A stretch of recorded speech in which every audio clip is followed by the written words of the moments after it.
Hello there, it's Walter Montero. Welcome to this week's edition of the Real Estate Mortgage Show. We're at episode 34. I can't believe it. I guess time flies when you're having fun. Anyway, I don't know if you noticed in the feed, but we changed the names of all the podcasts to be episode numbers. And we've done that just to make it easier for you guys to find past episodes. I just found the cataloging just to be a little bit easier. So we've changed that up for you just for your easy reference. Anyway, this week we are talking about step four of the six steps in the home buying process. Step four is offer time. Okay, so this is showtime, folks.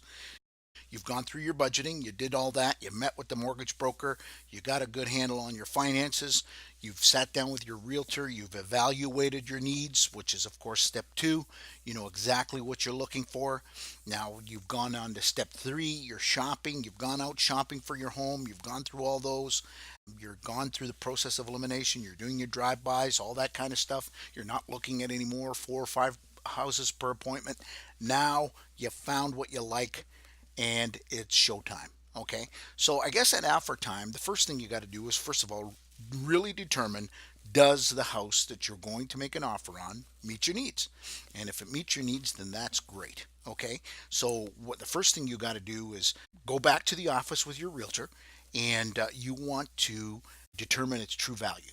Okay, and one of the ways of doing that is the exact same exercise that a seller goes through when they put it on the market. You want to go through what's called a comparative market analysis. So you want to look at, of course, what's on the market now, which obviously in today's market we're having a real inventory shortage. So there's probably not a whole lot to sort from. And then more importantly, what you want to look at is comparable sales.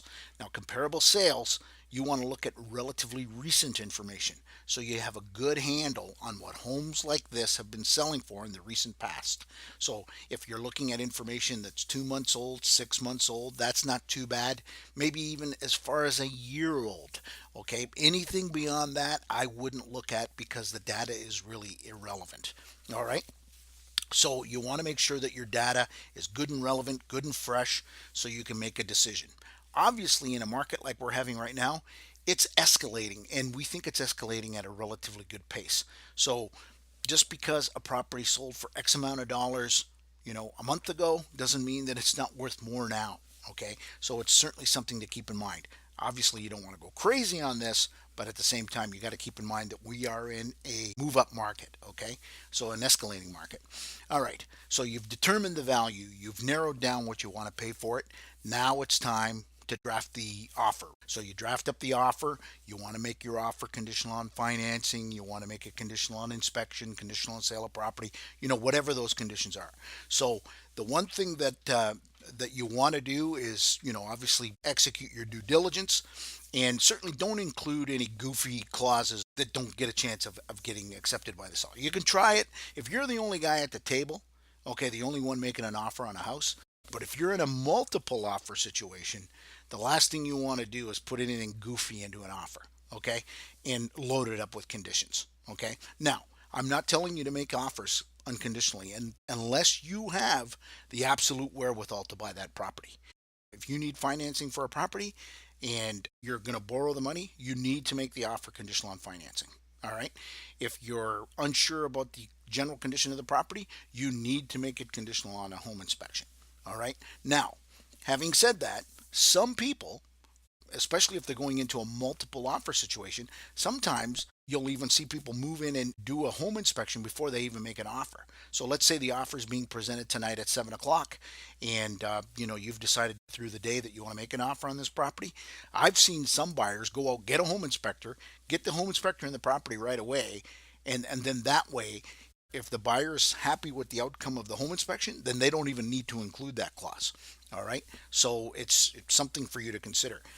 Now, I'm getting into multiple offer discussions here that I don't want to get into, but if you want to know more about multiple offers, you can go back and listen to episode 13, which is all about multiple offers. So you can do that at another time.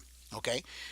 The next thing you need to know is a deposit. You have to obviously give a deposit when you're making an offer. Now, a deposit is typically in our area somewhere between $3,000 to $25,000. It just all depends on the purchase price of the property.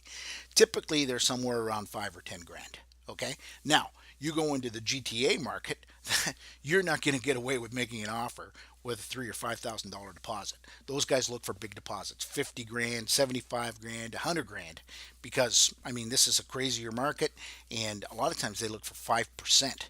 Okay, so at any rate, it depends where you're making that offer, but that's typically what you're going to be encountered with. Now, a couple things that I just want to bring to your attention with regards to deposits. If your offer is drafted that you're making a deposit with the offer where it says herewith, then the deposit needs to be accompanied with the offer. If you're making the deposit upon acceptance of the agreement, which is typically what I recommend, because that way we don't get into chasing checks and putting it into trust accounts that we don't need to and all that kind of stuff, then you give them the deposit once the offer is accepted. Now, one thing you need to know, as I said, about the deposit, your deposit, if your offer gets accepted, it gets cashed. Okay, it goes into the trust account even before you waive off your conditions. All right. Now, if the deal goes forward, then it's credited towards your purchase price, or in other words, your down payment. Okay. If the deal does not go forward, then the deposit typically is returned back to you. Okay. Now, one thing to keep in mind here is most people, when they give deposits, they give it to us in a check format. Okay. So that means that check needs to clear before that broker on the other side, so the listing broker, can give you your money back if the deal collapses. And we've seen this many times where, somebody makes an offer, the deal doesn't fly because of maybe condition on financing wasn't met, or the condition on inspection didn't go as well as planned, and then the buyer's got his hand out for the deposit back. Absolutely, he's entitled to it. But then the listing agent is slow on giving that deposit back because it was given to him in a check format, and they don't know if the check is cleared or not. So if you want your money back right away, you give your deposit in a bank draft format or a certified check, a money order, something along those lines. Okay, so if you want your deposit back right away, that's the way you do it. Otherwise, you're going to have to wait for it to come back. Okay, so anyway, that's just a little bit about the deposit. Then you want to discuss your strategy on how you're going to handle this offer. I can tell you right now, unless you're planning on offering full price, which if the property is priced right, by the way, is probably not a bad idea to do, because in this market you want to lock it up and get it done. Okay, but if you're planning on negotiating price with the offer, then obviously you want to discuss a strategy with your cooperating agent. And this is really important. This is why it's important to deal with a local agent. Okay, because a lot of these agents do deal with each other all the time, so it's different agents have different strategies on how they do business. So when you deal with a local agent, he may have a handle on how that listing agent typically likes to handle business. If they counter everything, or how they're going to handle an offer, that sort of thing. So you want to discuss the strategy, what kind of strategy you're going to be using in terms of making your offer on your property. Okay. Conditions. We talked about conditions. Obviously, conditional financing and inspection is certainly two prudent conditions to include. You may want to go conditional on sale of property. You may be all kinds of things. If you're buying something in the country, you may make it conditional on, the outcome of a water test and getting the septic system tested, all that kind of stuff. Okay. So the key here is to protect yourself so you don't put yourself in danger, but at the same time, not load your offer up so much with so many conditions that the seller's going to say, give me a break, come back when you're serious. Okay. Then the next thing you want to do is you obviously want to get your offer dealt with as soon as possible, because as I said, the last thing you want to do is be in a multiple offer situation. And if you're in a multiple offer situation, then it's a different strategy. Back to number 13. Okay. But the ideal situation is not to be in a multiple offer situation at all. So that way you're just dealing directly with the seller, hacking out a deal, negotiating it, and hopefully getting it accepted. All right.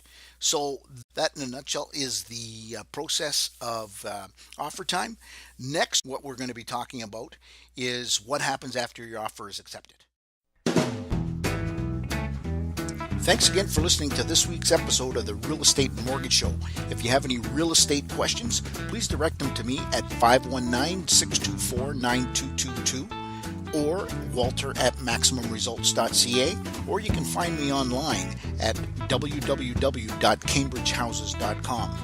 If your interests are in mortgages, please feel free to call 519-624-9222 or email Karen@maximumresults.ca, or you can find her online at www.m as in Mary, R as in Roger, financial.ca. Thanks again for listening, and I hope you have a great week.